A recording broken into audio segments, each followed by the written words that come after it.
kita mau ngeliput salah satu kolektor motor Honda Twin.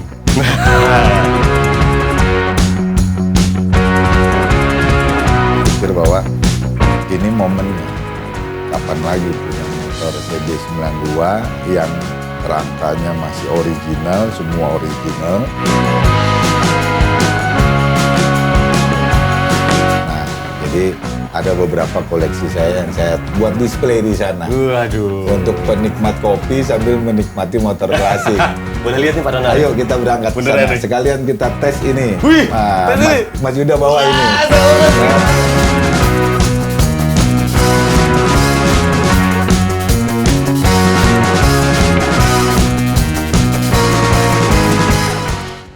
Halo Semokers, apa kabar nih?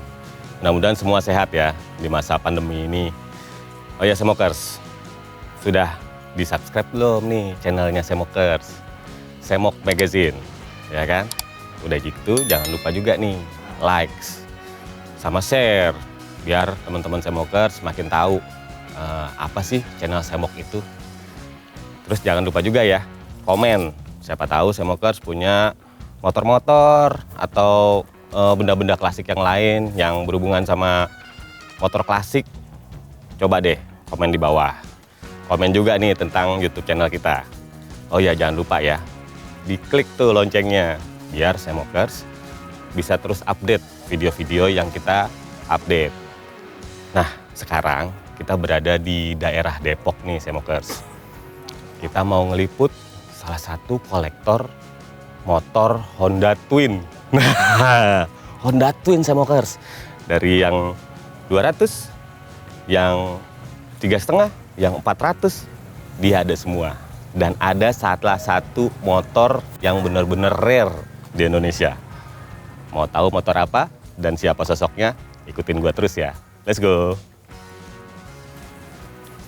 Nah, Semokers, kita udah sampai garasinya nih. Ngintip bentar tuh, bahaya. Ya, mudah-mudahan orangnya ada. Ada nih Semokers.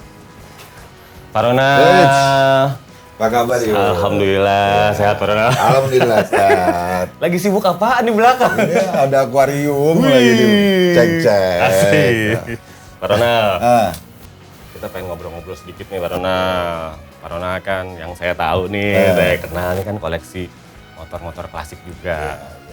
Nah, biar Semokers tahu nih, sebenarnya motor klasik itu masuknya gimana, terusnya kenapa Pak Ronald mengoleksinya gitu kan. Tentunya kan ada cerita sendiri nih Pak Ronald nih. Iya. Nah, nih Semokers, sekarang kita sudah ada di garasinya Pak Ronald. Nah, Pak Ronald ini salah satu kolektor yang cukup detail, udah gitu bener-bener memperhatikan semuanya, baut-bautnya bahkan, catnya dan lain sebagainya. Gitu ya Pak Ronald ya? Iya. Pak Ronald, kita pengen tahu nih, awalnya gimana sih Pak Ronald tahu-tahu suka motor klasik nih? Tahu-tahu keracunan motor klasik ya kan? Iya. Awalnya gimana tuh? Awalnya gini Mas Yuda, jadi saya cuma mikir gini, kalau motor baru itu kapan aja kita punya uang kita bisa beli. Betul. Tapi kalau motor klasik ini, uang ada belum tentu motornya ada. Oh iya. Dan perlu proses. Benar. Perlu proses. Jadi apalagi kalau belinya itu dari luar. Dan proses itu baik si penjual di luar, di Amerika atau di Perancis, itu kan perlu proses dan perlu trust. Yes. Pada saat kita beli itu hanya beli visual secara di elektrik ya, foto. Digital. Nah, tapi pada saat realnya kita belum tahu nih. Nah ini bicara trust dan bicara resiko. Kalau kita memang feelingnya kuat, terus kita ambil dan ada beberapa PR yang memang belum ada terisi di motor itu. Artinya kita harus hunting belanja, baik di eBay, Japan Ocean kalau memang ini produk Jepang ya. Nah ini proses hunting inilah yang membuat saya itu menikmati. Jadi memang bukan ke touringnya, tapi mengkoleksi dan hunting spare partnya. Jadi dari dapetnya, hunting spare partnya yang kurang atau yang udah aus, udah gitu proses-proses itunya lah yang bikin hati senang. Sampai ini menjadi motor full original, walaupun saya tidak mengatakan 100%, karena ban belum tentu bisa. Anginnya enggak. Anginnya enggak, jari-jarinya juga kayaknya sulit ya. Tapi memang disitulah kenikmatan yang saya dapat, di mana saya huntingnya dan proses untuk mengembalikan seperti semula lagi. Nah, syukur-syukur saya dapat original cat dan original part semua. Nah, cuman itu memang kesulitan, itulah handicapnya yang saya nikmati. Gitu. Kalau motor baru, datang ke dealer tinggal beli. Iya, punya duit berapa bayar gitu. Dan ini juga terkadang prosesnya harus melobi teman. Karena kadang-kadang barang rare ini ada di teman dan teman belum tentu mau dia jual. Jadi ternyata untuk mendapetinnya juga nggak semudah itu, nggak cuma punya duit, terusnya bayar gitu ya. Iya, benar. Jadi ada proses. Ada proses. Nah, carinya berapa bulan tadi? 9 bulan, ada 2 tahun, ada yang 4 tahun. Iya. Belum tentu dijual lagi. Belum tentu dijual. Jadi memang kita cuma bisa berharap. Karena ini barangnya langka. Kadang ada yang cuman 3 unitnya di dunia, di Indonesia. Yes. Nah, terkadang ada beberapa 8 unit di Indonesia, dan ini perlu proses gitu. Nah, tapi itu tidak terlepas dari teman-teman kita semua. Pasti. Jadi teman-teman klasikan juga yang memberikan informasi, ada senior-senior kita lah yang lebih senior dari saya, yang memberikan informasi. Ini ada barang rare di sini, di sini. Nah, kebetulan saya kepingin. Nah, itu yang saya minta tolong dong informasiin dong kalau ada yang punya unit ini dan mau ngelepas rawat. Bahasanya ngelepas rawat. Betul. Bukan ngejual ya. Iya, ada mau jual nggak begitu. Ngelepas ngerawat, saya ngerawatin. Gitu. Jadi kadang-kadang pemain klasikan memang orangnya juga klasik. Kalau kita push dengan uang malah dia ngindar. Malah ngindar dia. Betul. Tapi kalau kita ngerayu, ayo deh ganti rawat sini, saya ngerawatin, saya nerusin. Nah, itu bisa berbeda. Jadi istilah kalau di klasik adalah lepas rawat, bukan lo mau jual motor sini gue beli, enggak gitu. Jadi ada prosesnya seperti Pak Ronald tadi bilang, ada dari teman ke teman, ada informasi, udah gitu ketemu orangnya belum tentu langsung dijual, gitu ya Pak Ronald ya. Masih ada kita ngobrol dulu, ngopi dulu, ya kan. Mungkin bahkan seperti yang saya alami pernah, sebelum kita menuju motor yang A, kita diskusinya motor yang B dulu ya. Akhirnya beli motor yang B, udah gitu berjalannya waktu setahun, kita ngobrol lagi, saya bawa lagi tuh motor ke situ, ternyata dia senang dengan keadaan motornya, baru yang A itu yang baru bisa kejual. Betul. Dan gitu. Itu jodoh-jodohan. Jodoh-jodohan.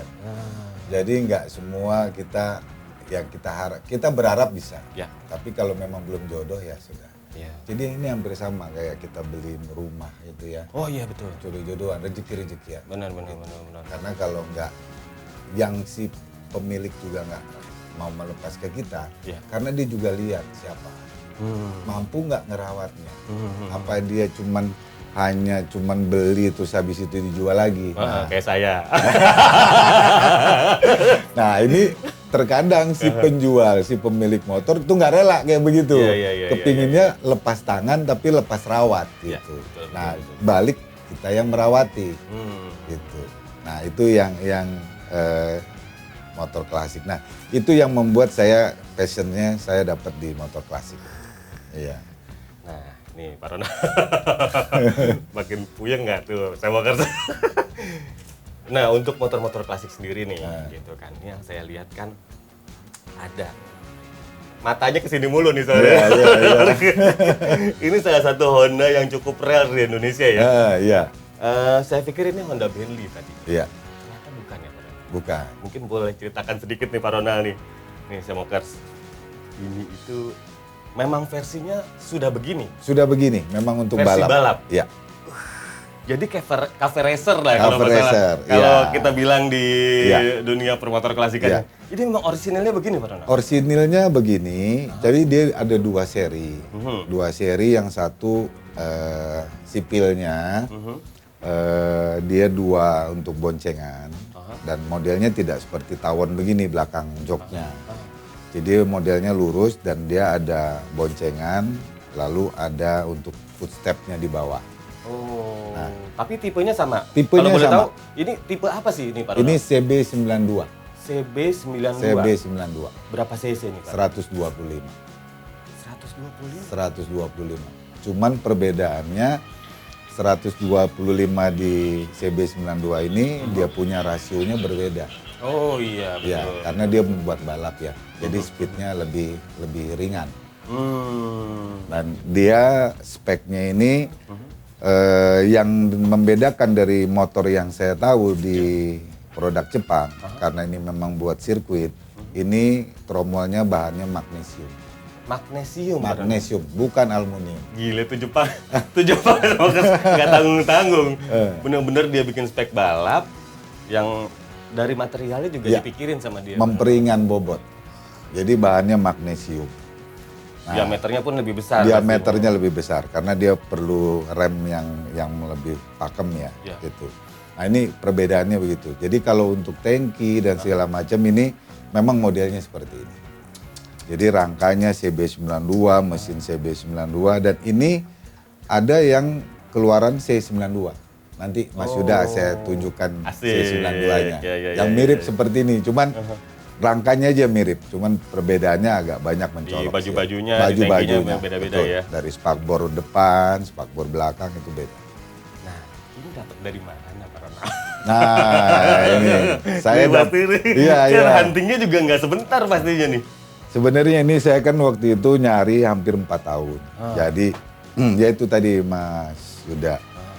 Saya di laptop saya itu saya taruh screenshot saya itu motornya ini. Nah, saya kepingin itu 4 tahun yang lalu. Jadi kalau saya buka laptop itu screennya langsung ini. Cuman saya nggak tahu ini beli di mana gitu kan. Di Indonesia ada juga nggak tahu ya. Nggak tahu juga di mana. Cuman saya kepingin di motor. Nah, habis itu saya hampir sehari 2 hari sekali itu saya buka eBay. Siapa tahu ada yang jual unitnya. Karena saya kepinginnya ini yang original. Gamore Pro. Nah, saya sempat minta referensi sama teman-teman yang memang mengerti ini, gitu ya. Terus mereka memberikan saran sebaiknya hunting pelan-pelan. Di Indonesia? Di Indonesia nggak ada Mas. Rata-rata di luar. Karena ini versi keluar masuknya di luar, nggak di Indonesia. Gitu. Okay. Ini kan tahun 62. Jadi saya coba hunting di eBay sama di Japan Ocean. Sementara itu saya cari body, tangki. Nah, ternyata saya nggak tahu. Ini rezeki tiba-tiba ada informasi dari teman. Nah, teman itu bilang katanya ada kawan kita mau jual di Surabaya. Di Surabaya. Nah, beliau yang bikin ini dulu bikin 3 unit kalau nggak salah. Ini ceritanya ya. Yang satu untuk fotografer. Yang satu buat beliau. 2, sorry. Oh 2? 2, kalau nggak salah 2. Dia bikin 2 unit langsung. Beli 3 unit yang jadi cuma 2 unit. Mungkin kanibal gitu ya. Nah, tapi rangka ini semua original CB92. Dari mesin sampai rangka. Nah, pada saat dia ngebangun 2 unit, satu dibawa ke Jakarta. Sudah selesai proyeknya. Itu fotografer setahu saya. Nah, yang satu ini punya beliau. Nah, waktu itu saya dapat informasi, saya nggak tahu Mas, kalau itu mau dijual. Saya juga nggak berani nanya. Pokoknya ada tuh di situ. Ada gitu. Informasi, ya kan. Lalu saya minta nomor kontaknya dan kebetulan saya juga nggak kenal beliau. Gitu. Jadi saya tahunya cuman namanya ya, gitu ya. Dan alamat juga belum tentu tahu. Alamat juga nggak tahu. Tahunya di Surabaya aja. Tahu gitu. Di Surabaya gitu. Nah, jadi pada saat saya telepon beliau, saya kan nggak berani nanya. Langsung gitu ya, secara vulgar gitu ya, bahwa ini motor dijual nggak, saya nggak ke situ. Cuman pada saat proses itu saya tanya si hello, apa kabar, dan kebetulan beliau ini pindah tugas ke Kalimantan. Nah, dari situ ngobrol-ngobrol nih tentang motor. Saya nggak berani langsung kepada topik yang utama gitu ya, ngobrol. Hampir 2-3 hari saya telepon, ngobrol, nanya-nanya sesuatu gitu ya. Belum ngarah belum ngarah. Apa gue bilang belum ngarah ke situ? Belum berani. Ngobrol yang lain dulu ya gitu. Belum berani. Nyamain hobi dulu lah ya gitu. Frekuensinya disamain. Iya, jadi kita nyamain frekuensi. Terus baru saya kasih signal sedikit. Kalau saya bilang mau punya motor ini. Nah, saya lagi cari-cari informasi di eBay dan Japan Ocean. Nah, saya tanya balik kepada beliau, menurut Mas gimana? Mancing. Saya Jadi pancing. menurut Mas kalau motor kayak begini gimana gitu? Karena kan Mas sudah ngebangun 2 unit. Oh, tapi tahu berarti Tapi tahu. obrolannya udah sampai situ Sudah sebenarnya. sampai situ. Oke, Cuman oke. saya kan nggak mau nanya itu dijual apa enggak. Saya nggak berani. Karena kita pemain klasik, orangnya juga klasik. Udah. Nah, dari situ saya kasih terus dia bilang kasih ada beberapa opsi ya. Bisa nge-retail pelan-pelan dari rangka dan segala macam. Cuman masukan dari beliau adalah harus yang original. Jangan Gitu. yang retro. Jangan yang repro karena speknya beda. Karena ini buat race dan itu semua serba ringan. Dan rasionya berbeda. Kalau pakai mesin, ada mesin persamaan, tapi berbeda dengan tarikannya, rasionya gitu. Lalu juga semacam spek-spek yang lain, memang karena ini barang rare dan ini dulu ikut sirkuit, jadi memang ini agak ekspensif dari part-partnya semua gitu. Nah, jadi nggak lama terus beliau ngasih masukan. Nah, tiba-tiba 2 minggu kemudian beliau terus ngabarin saya, ngobrol kan.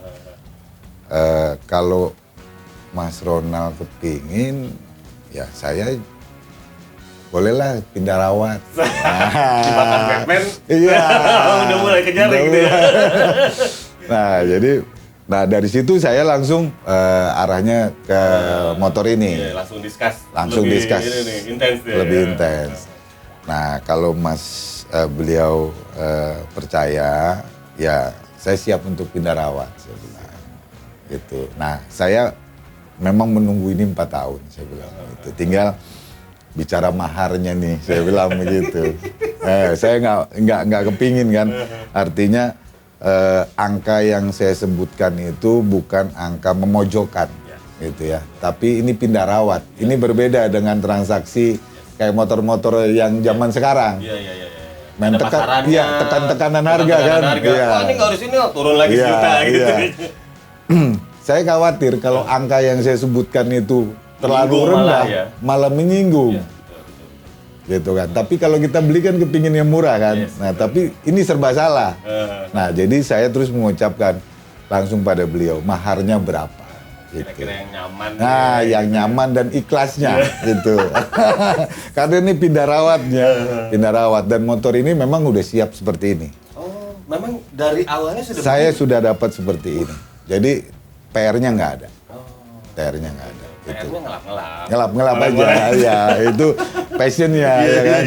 Nah jadi alhamdulillah terus beliau mengucapkan maharnya dan saya berpikir bahwa ini momennya. Kapan lagi punya motor CB92 yang rangkanya masih original, semua original. Lalu saya ada di sini, betul, dan saya tromolnya juga magnesium, ya, dan ini paling sulit. Saya browsing di eBay, di Google itu paling sulit nyari tromolnya ini. Kalau yang lain-lain mungkin masih banyak, tapi yang magnesium ini agak kalau yang lain mungkin persamaannya ada masih dengan motor ada, yang lain. betul. Ya, tapi khusus yang si tromol ini memang khusus buat dia ya. Khusus buat dia, super ringan dan mudah pecah. Oh gitu? Mudah pecah. Kalau aluminium kan sulit pecah ya, ini mudah pecah. Gitu. Aduh, sewokers. Tromolnya mudah pecah. Dia kuat tapi mudah pecah gitu. Mudah ya. pecah. Ada treatment sendiri ya gitu. Nggak mungkin dari pengeremannya nggak boleh terlalu kencang atau nggak boleh terlalu panas ya. Bisa jadi. Tentunya kan Pak Ronald pada saat ngobrol itu kan belum ngelihat nih motor fisiknya ya gitu. Iya aja tuh Pak Ronald. Pokoknya pada saat itu iya aja udah dulu ya. Iya. Kesempatan itu. Kesempatan momennya. Saya berpikir kalau untuk catnya itu kan bisa saya rubah ya. Jadi ya saya yes dulu. Yang penting saya dapat rangka mesin CB92 dan tadinya begitu pikirannya. Iya, pikirannya itu dulu. Ternyata pas saya datang ini motor, ternyata nggak ada PR. Alhamdulillah rezeki saya. Sadis. Nah ini CB92. Ya. Ini apa ini Pak? Ini bahaya juga ya, nih kayaknya nih. ya. Ini yang saya tahu kan ini CB400. 450, ya. Oh, oke. Versi Prancis. Versi Prancis. Nah, kelebihannya apa sih nih Pak Ronald kalau motor CB 4,5 ini nih? Ini yang disebut Black Bomber ya? Ya, betul Black Bomber. Nah, dia memang selain twin, ini yang K berapa nih? Ini K0, Mas. K0. Tahun? Tahun 68 kalau nggak salah ya. Karena memang ini kan saya belum sempat lihat seri di mesin itu ya, di katalog. Jadi perkiraan saya tahun 68. Ini tentunya punya cerita sendiri. Nah, ini ada cerita sendiri ini. Tapi ini ceritanya nggak terlalu lama kalau ini, iya. Karena orang jelas mau jual ya kalau iya, ini. kalau ini jelas orang mau jual. Gila. Dan saya juga alhamdulillah nyarinya nggak terlalu lama. Jadi pada saat saya kepingin, ya rezekinya terus alhamdulillah nongol dia. Pak Ronald, ini selain motor juga kan. Nah. Pak Ronald ini senang juga koleksi yang lain-lain nih, Iya, yang iya. berkaitan dengan motor sih khususnya Iya, ya iya. gitu. Baik itu reklamenya, ya oli-olinya segala Iya, macam. iya. Nah kalau itu passionnya kenapa tuh? Awalnya kenapa tuh Pak Ronald? Kan sebenarnya arahnya sih ke display ya. Karena juga oli-oli tua itu kan nggak dipakai lagi. Iya. Cuman karena memang untuk display pelengkap bahwa ini motor tua ya olinya tua gitu Iya, ya. iya, Nah itu cuma display aja Mas Yuda. Iya. Mempercantik garasi. Mempercantik garasi ya. Emang kalau dilihat di garasi, garasinya lu kalau kemari aduh bikin pusing. Semuanya ada ya. Aduh. Ini berapa lama ngumpulin semua ini nih Pak Ronald? Waduh, lama ya Mas Yuda ya. Jadi memang pelan-pelan sih ya. Kadang-kadang ya oli aja tampil di iklan Facebook gitu ya. Ya terus kita beli. Paling cuma dapat 1-2 piece gitu ya udah simpan gitu. Jadi memang berproses aja sih. Sama dengan motor ini berproses gitu. Senangnya di situ ya. Senangnya di situ. Berburunya. Udah gitu. Iya. Semakin kita punya banyak barang, berarti teman kita juga Temennya, semakin banyak ya. Karena temennya bertambah nambah terus ya. Betul, itu dia. Nah itulah pemain klasik itu. Kadang-kadang kita deket, padahal kita belum pernah kenal. Iya. Kenalnya cuma dari Facebook atau dari Instagram gitu ya. Lanjut WhatsApp, WhatsApp, udah cuman itu ya. Tapi kita merasa dekat. Iya. Gitu. Building trust juga di situ Building ya, trust kepercayaan juga. segala macam. Betul. Kan saya dengar juga Pak Ronald nih dapat motor juga ya di Indonesia itu bukan dari Jakarta aja atau dari Jawa Barat gitu yang dekat, tapi sampai Medan. Sampai Medan juga. Sampai Manado malah sampai ya. Manado. Sadis tuh Semokers. Memang berburu motor tua itu kita juga harus fleksibel untuk ketemu orang, untuk kenalan sama orang, untuk berteman, kita bisa menaruh kepercayaan. Pak Ronald, ini selain di sini kan ada lagi katanya nih motor yang lain. Ada di satu tempat yang Cihuy nih, gitu. Boleh nggak main ke sana nih Pak Ronald? Ayo. Boleh. Jadi memang di sana itu saya kebetulan punya kafe. Wih, ya. Jadi kafenya juga temanya ke warehouse. Oh, oke. Ya, karena memang dulu bekas bengkel. Dulu saya kan perbengkelan untuk mobil ya. Yes. Nah, jadi ada beberapa koleksi saya yang saya buat display di sana. Waduh. Untuk penikmat kopi sambil menikmati motor klasik. Boleh lihat nih Pak Ronald? Ayo kita berangkat ke sana. Sekalian kita tes ini. Wih, Mas Yuda bawa ini. Semokers gila, gue suruh bawa di CB92. Ya, kita terus ya, ikutin terus kita langsung ke kafenya Pak Ronald. Di sana katanya lebih banyak lagi. Ada beberapa koleksi lagi yang ada di sana. Kita bahas lagi ya di sananya. Oke, terus tonton kita ya Semokers sampai habis. Let's go.